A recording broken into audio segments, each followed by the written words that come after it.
actually 4 o'clock Central Time. 2 o'clock, I'm in the great Pacific Northwest here in the Seattle area. My name is Jim Corbett, and I am the Director of Business Development with Casemaker. And we're going to 1-hour class on kind of advanced uses of Casemaker. And a quick thank you to Elisa and Sarah Hughes, who set this up, and to Sam Clinch also, who's involved in setting this up. I always appreciate the opportunity to meet with people from the Nebraska Bar. We're very excited about our long-standing partnership with the Nebraska Bar. And in fact, I'll be out in Nebraska in a couple of weeks to go visit the law school over in Lincoln. And actually, I will be there to attend to our newest client in Nebraska, which for those of you who are in Omaha will probably be interested to know that we now have a new client in the Douglas County Jail. They will be providing Casemaker research service to inmates to do any legal research that they need to do. And so that will kick off, that program will kick off in early August. So that is an area that we've been focused on in bringing Casemaker into corrections facilities. And so given all my trips to Omaha in the past year, I managed to develop that opportunity as well. Now for today, we'll be focusing, as I said, on advanced uses of Casemaker. And I understand there is a facility for you to ask questions via typing in your questions, and I will keep an eye out for them if they do come in, and I'll try to direct any attention to those questions as they come up. So for the most part, though, we'll start out. It's really difficult. I know there are about 30 people signed up, and we're calling this an advanced class, but I don't actually know the level of experience of all 30 people. So I'm going to skip over some of the preliminary things, but some of you may not know some of those preliminary things. So in order to start out, before we even get started on the substance of this program, I'd like to point out a few things at the top of the screen here. And I'm presuming that you can all see my screen.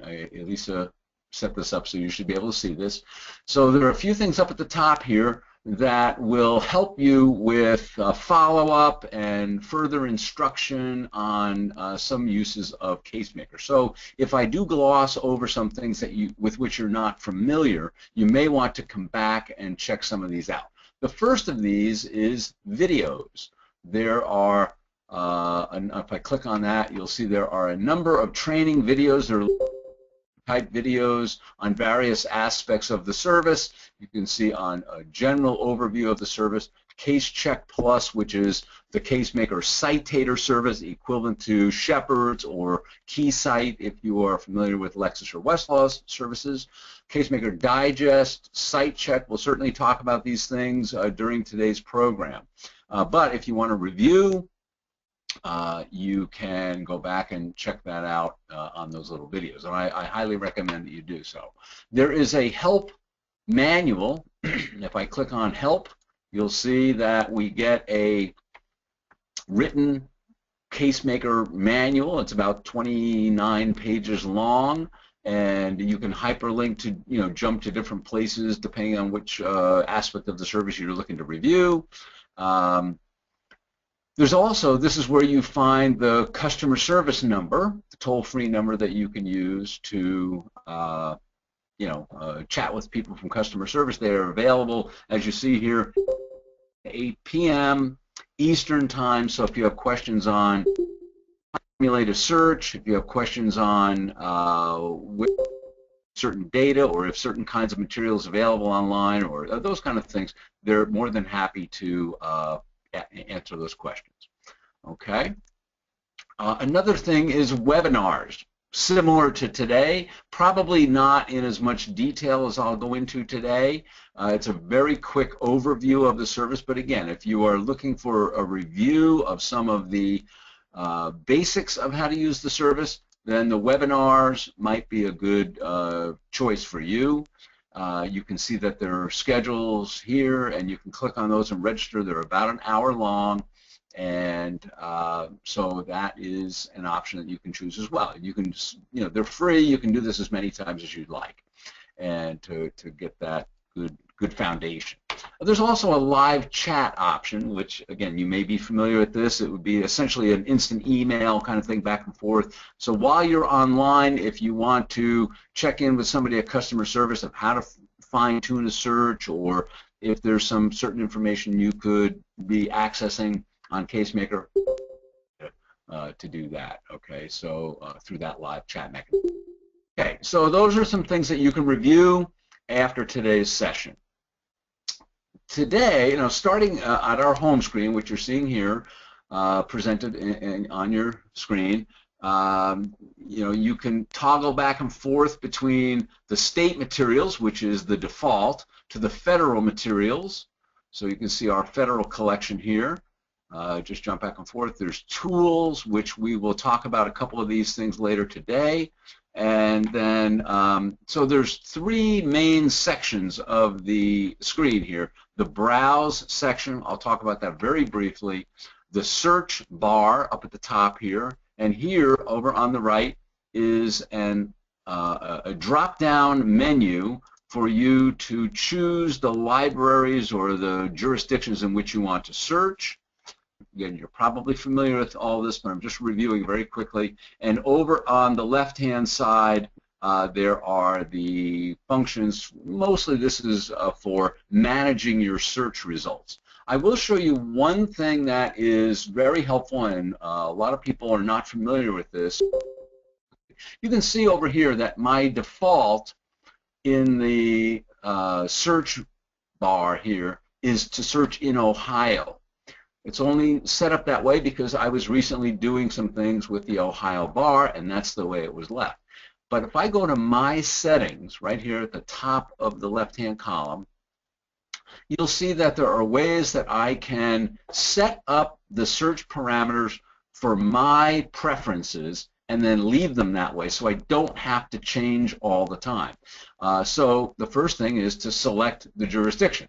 Okay, so if I wanted to get rid of Ohio, and I think a lot of people in Nebraska would like to get rid of Ohio, but if I want to change my jurisdiction, let's say I want to search in Nebraska.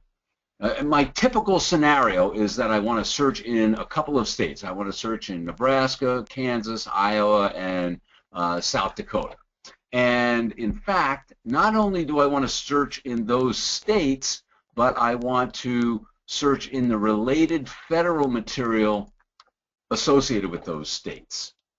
So I can choose that select related federal, and what that will then do is that will give me the federal district courts, the federal circuit courts, and the Supreme Court because they're related to those selected jurisdictions. Okay, now when I say OK, and I go into here, now you'll see these are my choices. I can sort the data by relevance ranking, by date, by most cited, a couple of different choices there. We'll leave this as it is, date cited, which means I'm going to see my cases displayed in reverse chronological order, so most recent item first. Relevance would mean that I will see them with the cases that have the most frequent occurrences of my terms will be at the top of the list. And then most cited means those cases that have been cited throughout their history most frequently. And so three very good choices. Depending on your preferences, you can choose whichever one you want. I'm going to leave it this way right now just to show you later how we can override that anytime we want. And all these choices can be overridden. Okay. For the page layout, I can choose single column or dual column. Personally, I prefer dual column. I think it's the better look, and I'll show you what I mean by that later. Okay, so once we've chosen the things that we want, we can just say save, and then now it's saved, and then we'll close that window. And now you'll see over here my default choices are the ones that I have selected in my settings. So that is something that just is a real nice time saver for you so that every single time you come in, you don't have to change the default, okay? All right. I mentioned that this is the browse section in the middle of the screen, and so if you wanted to search in Nebraska and go, let's just open this up. Well, just again to do a quick review, and I'm sure you're familiar with this, but this is the list of materials that we have in Nebraska, and I can go back to the home screen anytime I want, either by clicking on their logo or by on the word home. So we'll just do that. And now if you have easy access to Nebraska materials and you don't need to come here each time to get them, that's great. Maybe you have some in your collection in the office there or something, but let's say you needed, all of a sudden today you need to get a hold of a California decision and you simply want to go there and grab it. You can either go into the case law and drill down and click, click, click, get it, or you can type in here, click on citation and type in the citation that you want and you'll go right to it, or you can, if you wanted to drill down, you can go this route, and these are your volume numbers, of course. I'm sure you're familiar with this whole process. There's the volume numbers of the Cal Fourth Reporter, and now we're looking at the individual cases within that volume of the reporter. I'm just randomly picking these, and I have no particular mission in mind here. And there is the full text of that opinion. So at any point that you want to drill down and get something like that, you can see that opinion. And then if you did want to print it, there's a couple of choices here. If you wanted to print that, notice that we have dual column was our preferred choice or our default choice, so we can just say print. And it takes a second to convert that to a PDF. Now it's done. I can open that up, and there is that nice dual column printing with no Casemaker logo or anything like that on it. So if you needed to present that to a court or opposing counsel, you can do so. And then you can just hit print and you're ready to send it to the printer. We're not going to actually print today, but that's how you do that. The same thing applies here with email. You can email that. Once you have that document displayed, you can email that to somebody. Or you can save it to a folder, and I will definitely be talking about saving to folders as we go along today. Okay, so that we'll go back to the home screen. The same thing applies, by the way, to statutes or any material that we have. Let's say you wanted to pull up a section of the U.S. Code, and you could either drill down into the titles of the code, or you can do a search in a single jurisdiction. So let's say grazing within 5 of fees. Okay, I'm going to actually put the asterisk at the end of that. I assume you all know what the asterisk means. Give me any ending on that. So I'm looking for fee or fees. And so if I search for that in the U.S. Code, I get 18 results. So then let's say I want to look at one of those. I can open it up, and there is a method to the madness here. I want to show you a new feature if you are not familiar with it. Again, as part of this advanced concept, I think there are a number of people who are not familiar with this. This annotator came out last fall. This applies to not only the U.S. Code, but the codes in all 50 states. So if you pull up a code section in your search and you want to find all the cases that have cited that code section, all you need to do is click on this word annotator, and it will now tell you that there are 39 cases that have cited this, and here they are, and they're all hyperlinked. So if you wanted to jump to one of those, here's one, we'll just pick this one, and you are going now, as you see here, right to the place in that case where that code section is cited. That's a pretty nifty feature, and one that you should take advantage of. A code section is not that useful, right, unless you know where the thing has been cited. So So then the other thing that I want to, we'll go back in here, we'll just pick one of these again, another one. And another feature I want to show you, which is right next to Annotator, is where it says Browse TOC. That's the table of contents. Now, as you know, code sections are organized in there according to the particular theme that whole section. Right? Unlike cases, which are just kind of randomly pulled together into case reporters. Codes are organized by a topic. So if you find a code section that's on point for you, and you want to see the code sections around that on either side, whether or not those other code sections have your search terms in them, you can click on table. Now you are seeing all of the individual codes, and you can open up any one of them to see, this is just like you had the book in your hand and you're just bouncing back and forth to the particular one. And if you see one that has a title on it that looks great and you want to open that up, you can do so. Or you can simply go to here at the top where it says Combined and click on that, and now you're literally opening up that entire section of the code. And so then you can read this. Here you see the break line where it goes between the different subsections. And you can just read through this. Again, it's just as if you had the book in your hand. This is a very helpful feature, and one that is, to some degree, unique to Casemaker. I don't think the other services have this. And so it's an excellent feature, and it's a byproduct of the statute editing team that Casemaker has. They've done a wonderful job on this. Okay, so if anybody has any questions, send them on through, but in the meantime, I'm going to go through this quickly because we only have an hour and there's a lot of material to cover. So that is some of the things that you can see around this browse area. You can, again, in browse, you can either drill down when you have a specific site to whether it's a case or a code section or an AG opinion or something, you can just drill down and get it. Or you can do a search, as I just showed you in the U.S. Code, in a single jurisdiction or a single set of materials, okay?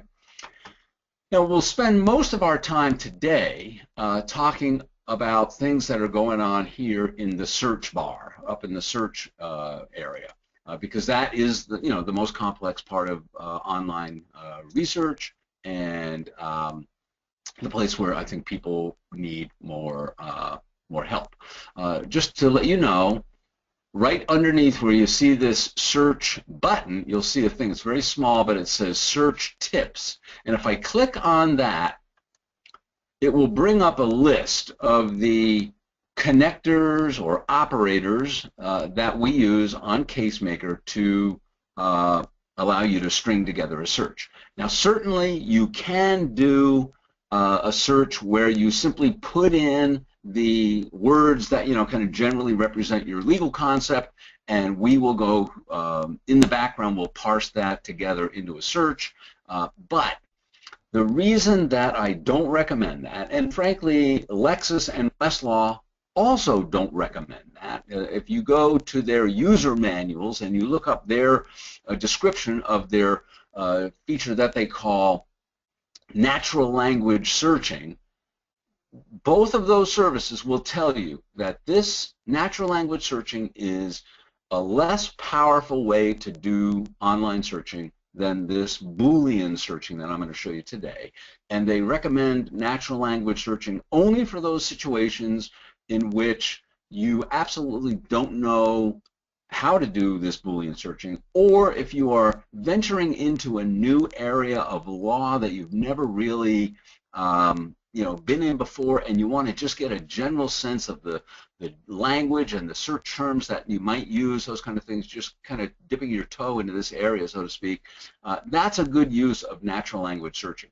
But if you want the most powerful way to do online legal research, it is by using these Boolean connectors, and most of all, the combination of this proximity connector, this W/10, or just the /10. The reason we allow you to use either option is because Lexis uses the W/10 and Westlaw uses the /10, and so we know that a lot of people come to us with experiences on both of those services, so we let you do it either way.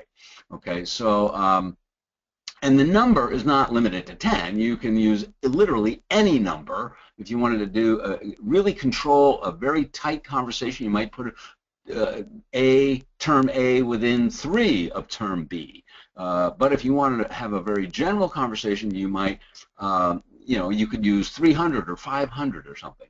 But there is a point of diminishing returns at which you might as well just put and, this term and that term to appear anywhere in the whole document, okay? And then the asterisk, which you actually saw me use earlier in that other search on grazing fees, gives me any ending on that root word, whatever root I put in there. It doesn't have to be a real word, but whatever string of characters I use, I can put any ending on that, and that's what the asterisk is for, and you'll see that as we go through. If you have a phrase that is an absolute term of art that you know will not vary, then you can put it in quotes. I don't recommend the quotes for things like breach of contract or things like that.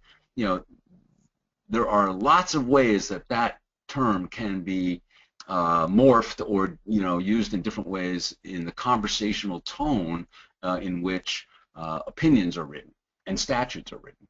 And so anyway, it's worth reviewing these every once in a while. Again, that is I'll go back here, and you'll find that right under Search Tips, which is right under the search button. Okay, so the default that we have set up is for Nebraska, Iowa, Kansas, South Dakota, and the related federal materials. So let's just leave it there for now. We don't have to do anything then. And if that's the area where you normally would do your searching, then you're good to go. If you, for some reason today, you're doing something different, you just pull down this menu and you unselect the things that you have and you reselect something that will work better for you for today's project. So that's what this default is all about. Okay, so for today, I'm going to use a very general search, wrongful within 7 of terminate. Okay, whoops. Okay, this is a game where spelling counts, so you do have to, I think I have another typo right here. Okay, so we go in and we check our spelling and we make sure that it does represent what we're looking for. Again, clearly I'm looking for cases involving wrongful termination, right? But what I try to emphasize to people is that I'm not really just looking for the words wrongful termination. If that's all I wanted, I would type wrongful termination in quotes and I would get all the cases that say that. But I like to think of it in terms of I'm looking for the legal concept of wrongful termination, which can be expressed in a variety of ways. The court, again, these opinions are written in a very conversational tone. They're written by hundreds and hundreds of different judges and clerks, and they're written by people who all have different abilities and styles of writing. So you have to account for that. In a way, you're kind of reverse engineering this legal concept into the broadest possible context. So if the court said they were terminated wrongfully, you'd want to see that. And this search will allow you to get that because the W/ and then a number allows for either word to come first in the context of the opinion. So if it said terminated wrongfully or wrongful termination, this search will bring up all those variations, okay?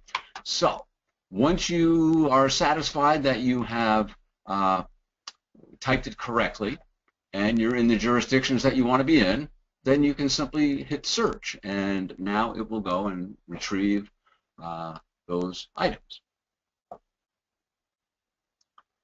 And we have found 3,000 cases, and many of you were probably sitting there thinking, well, this is going to bring back a lot of cases, and it did.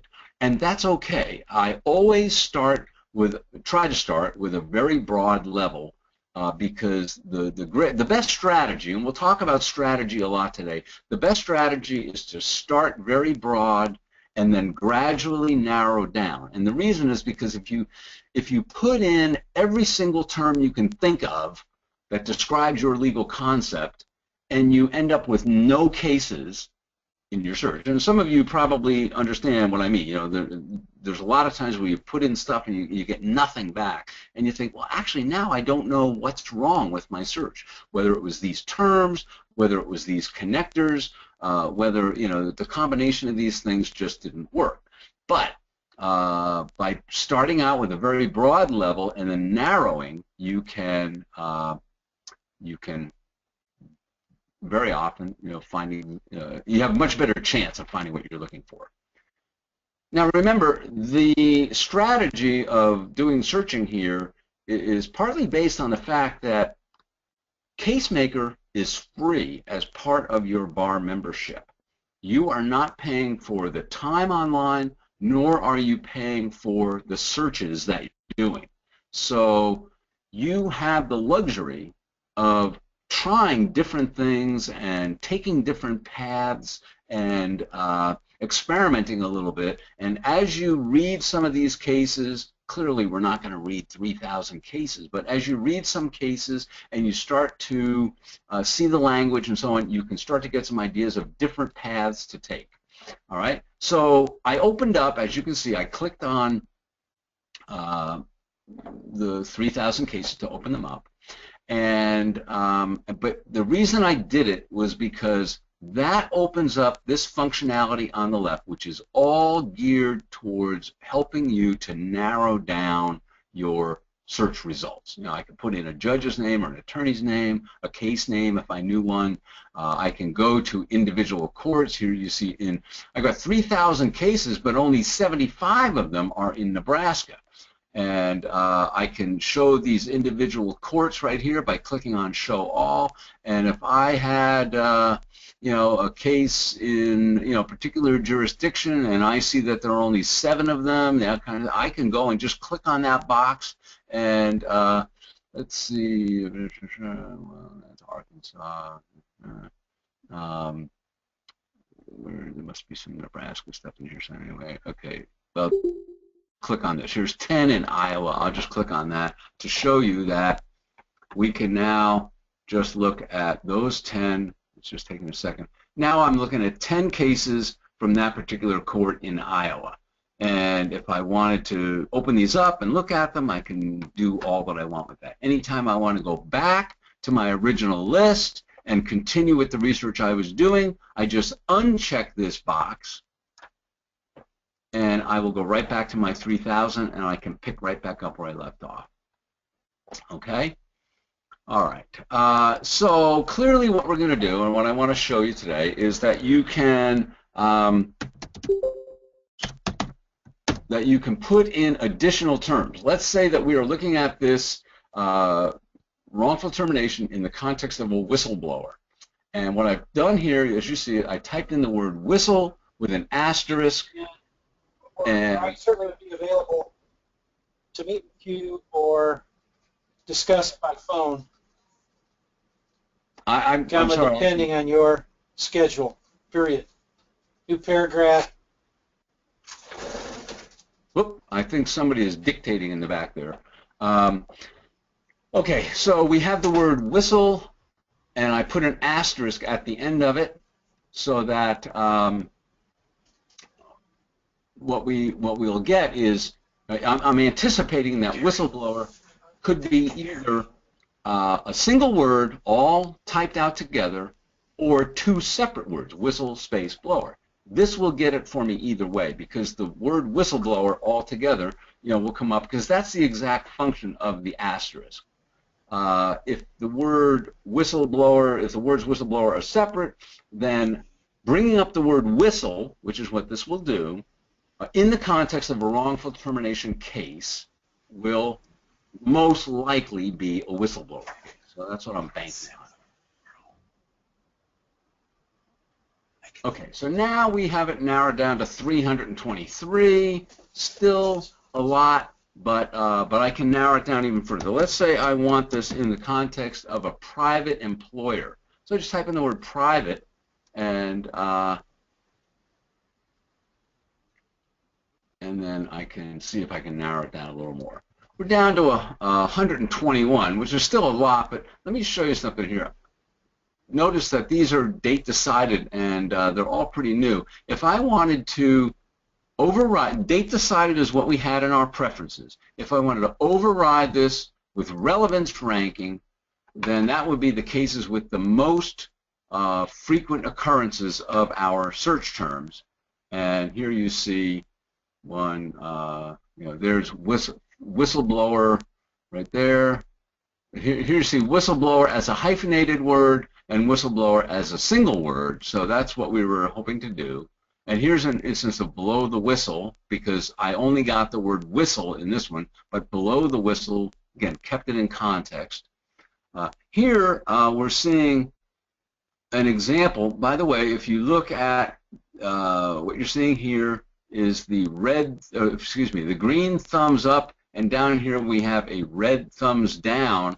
That's an indication that in all the instances where these cases have been cited, and this one 13 times this case has been cited, no negative treatment. This has been cited quite a few times, but there's some negative treatment. Let's look at this one and just see what the negative treatment is. This case was criticized by this case, and so so here we have Sikenja, whatever, criticized by US v. Diabetes Treatment Center, okay? And so so that, and if you wanted to, you could click on this and you'd go to the place in that case where it was being discussed, okay? All right, so I can go back to my case, back to my list, and I can start to review my cases. Again, 121 is more than I would shoot for, but let's say I just wanted to go into the Kansas opinions. I don't see any left over from Nebraska here, but if I went into Kansas, here's one in Kansas that has a negative treatment. Let's see what that is. Also criticized. Casemaker tracks 14 different negative treatments of cases. Now, again, we have our own editorial staff that does this. They review every single case as it comes out, and they're tracking things like the obvious ones of overruled, reversed, modified, superseded, etc.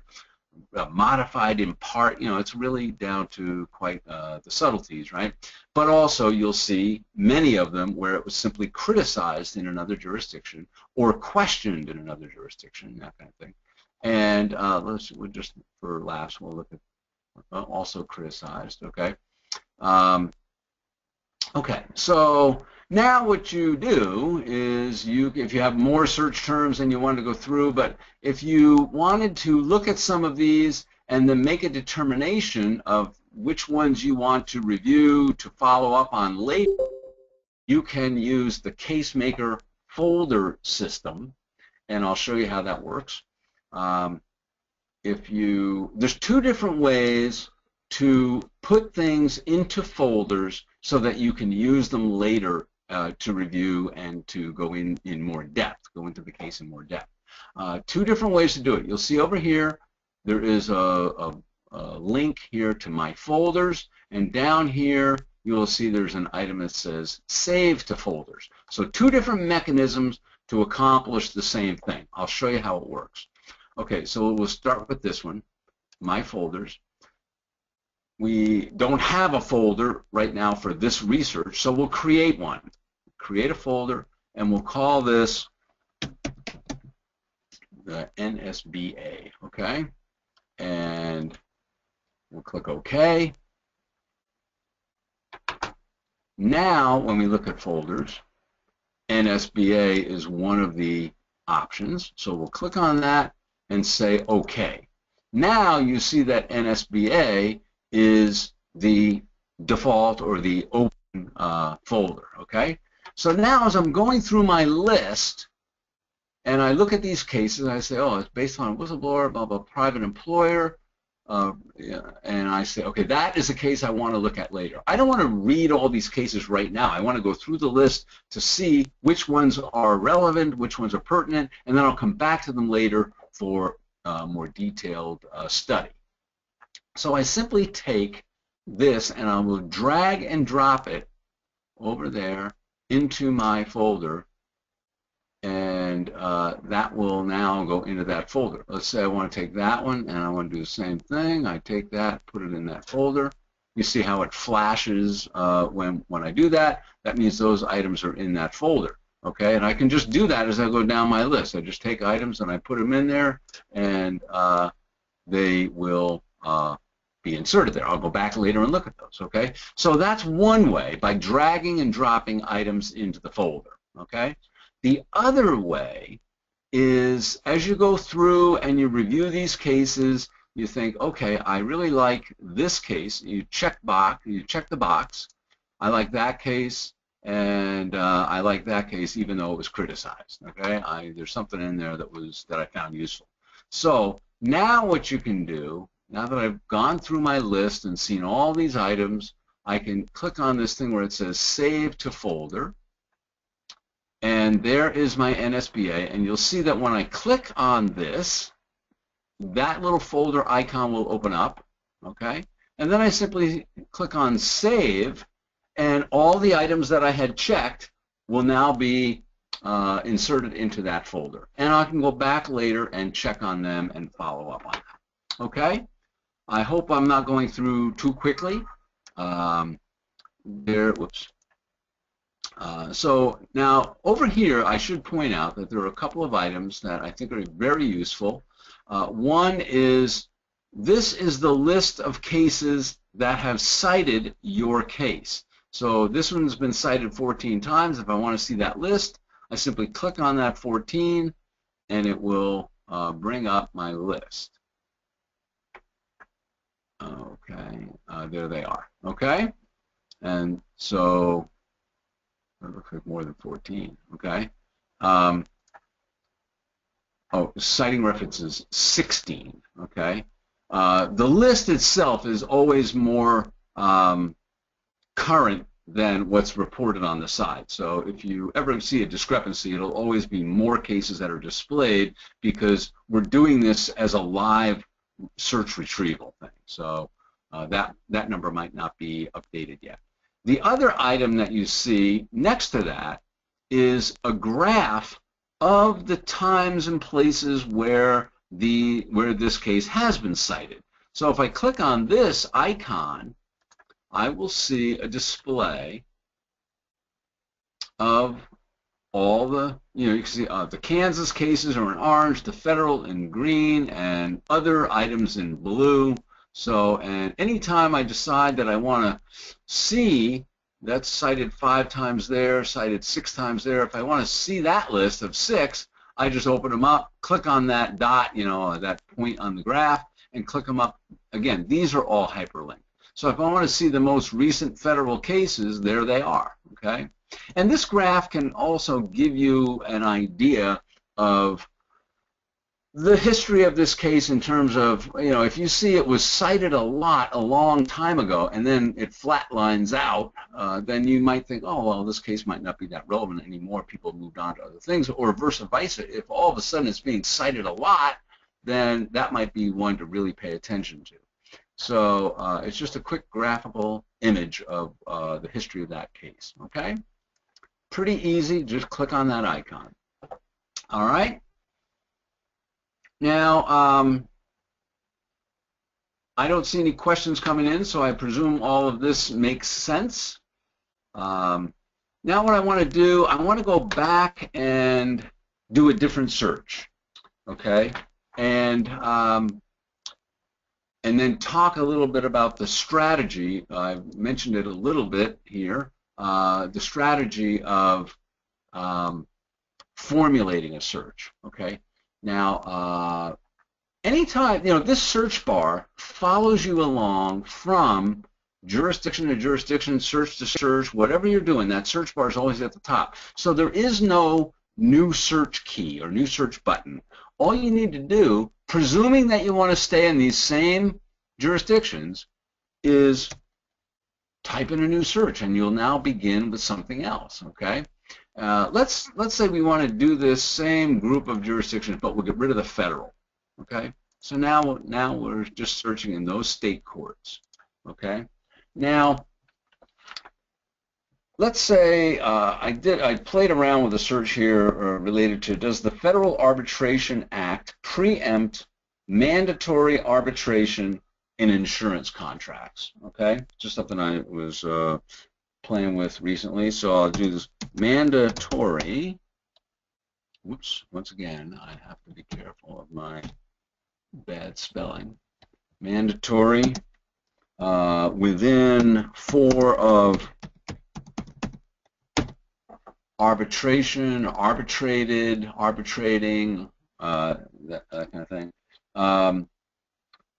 And let's just start there. Let's just start with that very general level. You know, one of the philosophies about this is, in so many ways, online legal research is not different than the hard copy book research that so many of us became accustomed to over the years. If you had a project like this and you had several different legal concepts, mandatory arbitration, preemption, insurance, Federal Arbitration Act, and so on and so on, you would stand in front of this row of books, and there might be several different entry points where you could begin your project. And as a thorough legal researcher, you would actually do all of those. And you'd start on one, maybe arbitration, and you'd go down the list and you'd see a hierarchy of cases, and you'd follow the ones that made sense till you got to the bottom of the hierarchy, and there would be a list of cases, many of which, or some of which, would be on point for you. Then you might go to the next starting point, which might be insurance, and start down the hierarchy there and work your way down through the notes and so on till you got to the bottom of the hierarchy where you'd find cases again. And the point is, it's not different here. You start out with a very broad concept and you work your way down through the hierarchy until you end up with cases. And again, as you look at them, you may see additional terms that you'll want to go back and redo. And at any point, as I sort of demonstrated, at any point you can get rid of these things and go back to your original level and start all over again. That's one of the benefits of doing these things a little bit at a time. You can go back and change them without changing the foundation on which they were built. So let's say, looking at this arbitration, okay, it looks like I have my spelling correct. Okay, so I'm going to start with mandatory arbitration in those 4 states. I found 49 items. Okay, and by the way, I should have pointed this out before. Casemaker does not presume that you only want to search in the case law. We found 49 cases, but we also found a number of these other items, and some law reviews, some statutes, some this and that and the other thing, right? And you are looking here at the first 2 items of each category. Here's the first 2 items of law reviews, the first 2 bar journals, etc. And if you go all the way down the bottom of the list, you'll see these books and treatises, 19. What that is, that's a new feature on Casemaker also. This is material content that we have developed in partnership with a number of bar associations. It is there as the bar, CLE, and treatises and handbooks and so on various topics. This is one exception to the rule that all this material is free.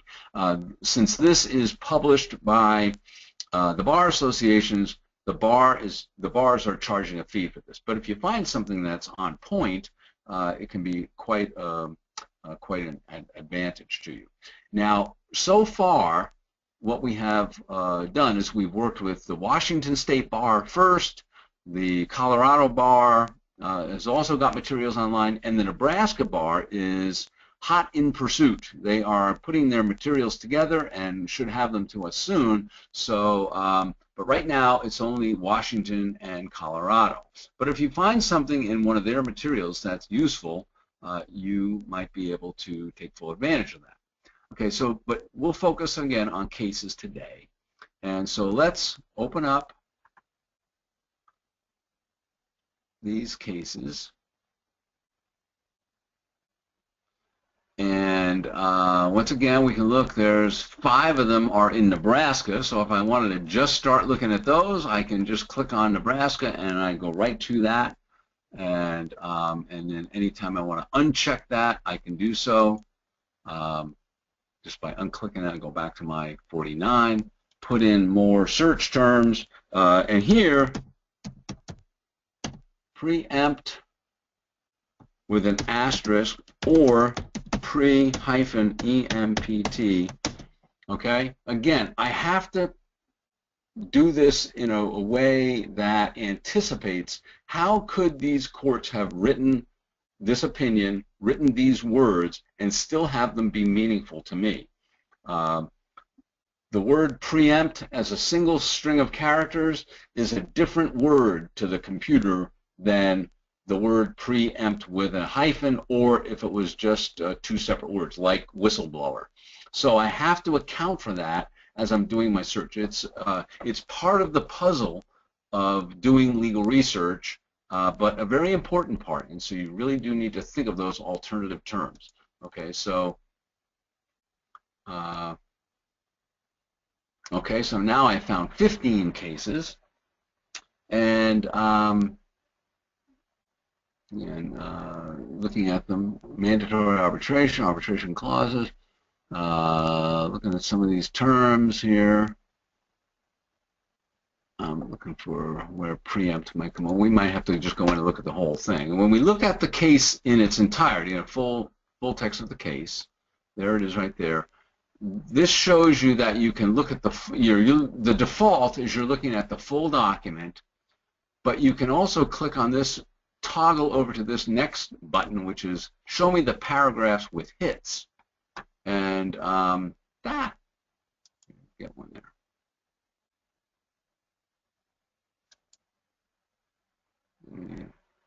Or something else here, which preempts. Okay, so here. Okay, great. This does not seem to be working right now.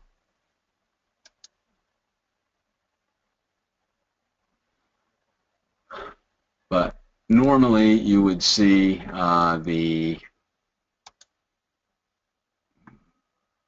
just try one more time here.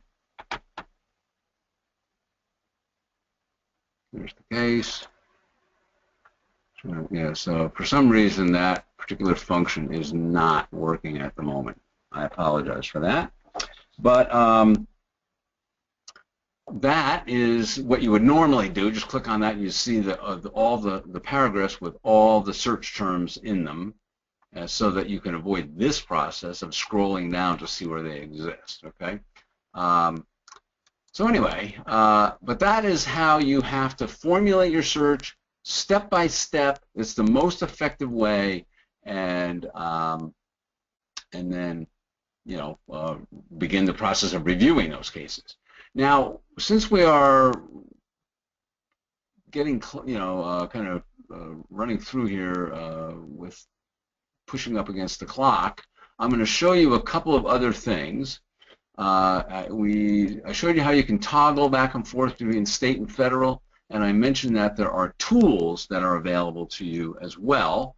One of those is the Casemaker Digest, which is a service that provides you with an update on this via email on various subject areas that are available to you. There's like 57 different categories: family law, environmental law, bankruptcy, banking, etc.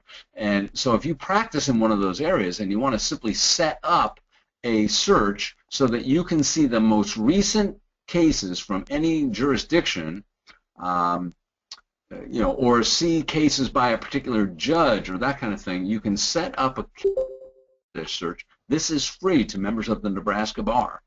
And so you can set those up to do a search. There is a video that shows you how to do that, so I'm not going to belabor it today, but I do want to bring it to your attention that there are a variety of ways you can set up those searches. Even if you do conduct an actual search and then say, and when you get the results that are satisfactory to you, and you say, I want to see this search run on a periodic basis, daily, weekly, monthly, you can set that up in the Casemaker Digest and have the results emailed to you on that rotation. Helpful, if you have, let's say you are involved in litigating a case that involves a particular federal code section, and you want to see any court in the country that has mentioned that federal code, you can set up that search to do that, and you'll be able to see the results of that every, periodically, whatever you set it up to be. The other thing I want to show you right now, though, is Site Check. This is a service that allows you to upload a brief or memo or any legal document that has case citations in it. And what we will do as part of our Citator service, we'll parse out the legal citations in your document, we'll run them through our Citator, and report on the sort of the yay or nay of that those citations. Here you see Casemaker sample brief. So you go through and you find your brief, you click on it, it goes, this is a standard Windows functionality, right? And you go in, you submit that, and you can see down here that the formats are, you can put it up in a Word format, a text format, a searchable PDF. WordPerfect is also acceptable. It's just not written on here. But as you see, it takes about 30 to, well, it can take about 90 seconds. Your limit is a 100-page, or excuse me, a 50-page brief with 100 citations in it. And so we give you this report back, and these cases are all hyperlinked. Here's the case that you cited in your brief, or I shouldn't say your brief, but that was cited in the brief that was scanned, and this one's good. This case was criticized by this case underneath it. You can see they're all hyperlinked, so you can go there and look at them. So anytime you want to use one of these, you can just do this. The cost of doing this is nothing on Casemaker, but if you were going to spend the afternoon checking the cites in one of your briefs, it'd be an afternoon's worth of a project, or hand it off to a paralegal who's going to do that. It's a very cumbersome and costly project. Here you see you can get it done in a matter of a few seconds for free on Casemaker. This is a wonderful service, and there are two really good times when you want to employ this service. One is when you are about to hand in a brief, and you simply want to make sure that the cases that you've cited are all good. And number two is when you get a brief from opposing counsel, presuming you get it in a format that's workable here, like something like a searchable PDF, which simply means a PDF document that was created from a Word document or a WordPerfect document or something like that. So most PDFs that you would receive or that will be filed with the court are going to be searchable PDFs. So you can run them here. Again, it's part of your Nebraska Bar dues. This is included. So it's an excellent service, and you should take full advantage of it. Okay? All right. One of the other things I want to show you back on the home page is the mobile application. Casemaker is available, almost all the functionality that you saw here today is available through a mobile application. So on your phone, your tablet, or whatever other kind of device you might have, you simply click on this mobile app thing here. I think we get it. And the first time through, we will ask you basically three questions: your name, your phone number, and your email address. Once you fill that out and submit it, you will get a reference number that looks like this. Okay? And then you go to your app store, whether that is Android or Apple, and you upload the Casemaker app, and it will then ask you for that reference number. You type that in, it links the two things together, and now you can use Casemaker on your various mobile devices. Now, so one of the things we did was when we were doing some searches, we put things into folders. And now we want to go back and look at those folders, and now we're going to do the sort of the heavy lifting here of actually having to read those cases. If we go into My Folders, we'll see the ones we have available. There's our NSBA. We click on that, and there are the cases that we saved into the folder, and you can open them up. You can email them, download them, save them, any of those kind of things, okay? And if you wanted to email this, print the list, certainly. If you wanted to email this to somebody, to a partner, a colleague, to a client or something, you can do so. And anytime you want to get rid of anything in a folder, you can do so under this options. Once you have the folder open, then you can do so under this options list here. Okay? So that is a good overview of some of the new things on Casemaker with which you may not have been familiar before.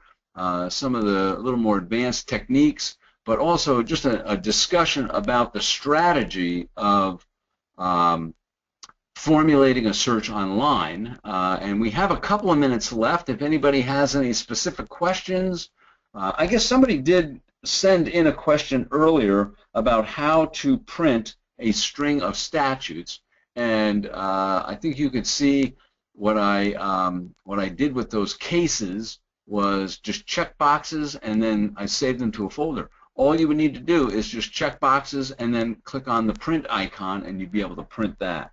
The person asked, how can I print a list or a string of statutes? Frankly, it's probably a better idea rather than printing them, unless you're going to print them out to put them in your folder or print them out to say hand them to somebody. But you can save them into a folder. Might be a better way to approach that, because then you can access them live later, and you can always send that list off to somebody else via the email function. Okay. So does anybody, are there any questions out there that might be, we have a couple of minutes left. So I will be out at the law school in Lincoln August 10th, and I will also be at the, you showed us how related sources appear on the left. Can you run through this again? Yes. Okay, so let's just do a search here in Nebraska, and we'll just do a search for, I'll just bring up that wrongful termination again. Okay. Whoops. God, spelling. It's not my spelling, it's my typing. Okay. So wrongful termination, we're just to bring up something. Okay. So here's how you can, if I wanted to look at the statutes, we saw how we can open up the cases that we found and see those. We can look at the individual, the list of citing cases, etc. But if I wanted to open, here's 10 Creighton Law Reviews, or here's 4 statutes, I can simply open up this list, and now here are 10 law review titles that I can look at as well. And once again, I can click on these and save them to my folder if I wanted to. My folder, there it is. Click them in. Now those law reviews will be in there. And then I can go back, and now I could look at the statutes. And if I wanted to click these statutes and print them, I can simply go to my list and print. It will print that list. So there's various things I can do reviewing all of these different categories. All of these are available to me. If I wanted to just look at the AG opinion, jury instructions, whatever, I'll just quickly open up the books and treatises.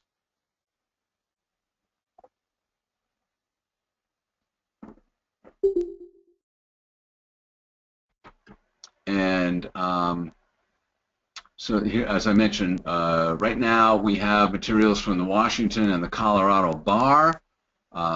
There's the total list and individual, categories that you can open up. If I wanted to see all the Washington bar materials that are available, a couple of different ways to slice and dice these things. And so again, these are available for a fee. And if you open up one of these, let's just open up this one, and it will tell you what the fee is. Actually, if I look in here, all publications,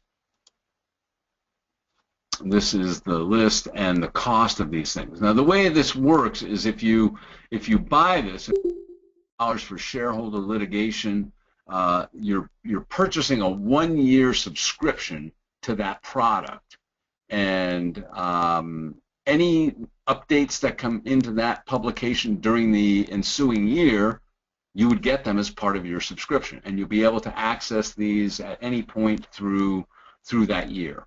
And or you can subscribe, and the same thing will be true when we get the Nebraska materials online. You'll be able to subscribe to an enterprise subscription, meaning your whole firm can get them, and everybody can have access to them. So that'll be something that when we get the Nebraska materials completed, we will announce that for sure, and we'll get that, make sure everybody's aware of that. Hopefully by the time I come out for the annual conference in October in La Vista, that we'll have that available. I'm not sure exactly of the schedule, but I think it should be on that schedule. So, and there you go. Okay. I'll wait a second to see if there are any other questions that pop up. Otherwise, I appreciate your attention, and I hope this was helpful. I hope this was a good review and again, covering some you are not familiar as a Casemaker user. And again, we thank you for the participation of the Nebraska Bar. Okay, I see people are signing off, so we'll just sign off on this end as well. Thank you all very much.